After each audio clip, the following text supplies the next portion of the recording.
Hello, and welcome once again to Road to Hockenheim. First thing I'd like to say in this part is Happy Halloween, everybody.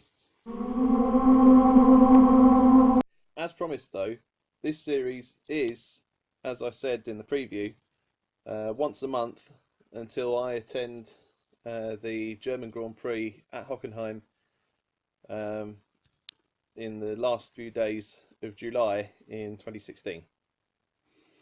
And I shall include it, like I said, with how I'm preparing for this international adventure, but also some facts and figures about the Hockenheim circuit until the time that I attend.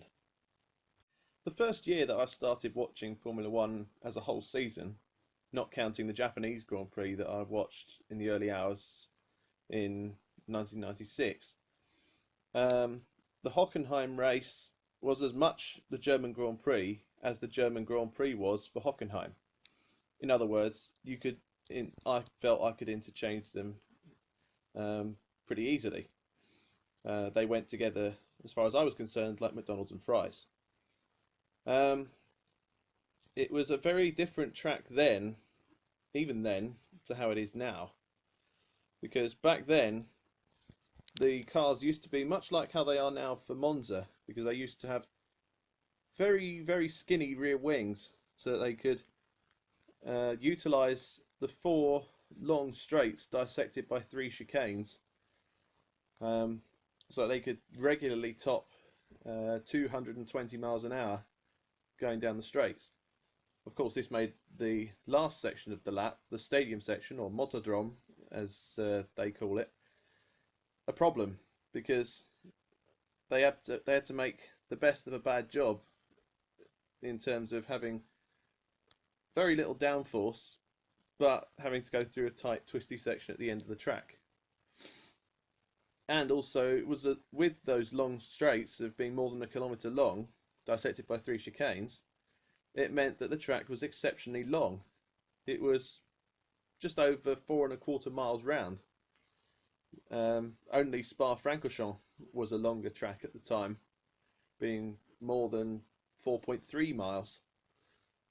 And as a result, that limited the number of laps in the race to only 45 laps.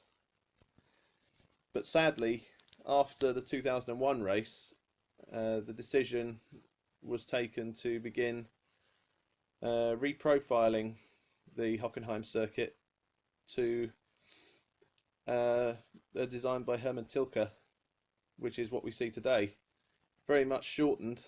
They cut about 1 mile and a bit off the track layout, and as such has made it less of a unique track, making it much more downforce dependent, having a long curved straight branching off the old track and going into a new hairpin section, the Spitzkurve as they call it, then onto the Mercedes arena, and then onto the old track again. So the lap record is now 1 minute 14 seconds, whereas the previous lap record on the old track was 1 minute 41 seconds. So yeah, that is about, well, just under 20 seconds cut off the lap time. So yeah, much shortened. But still, that doesn't put me off wanting to go.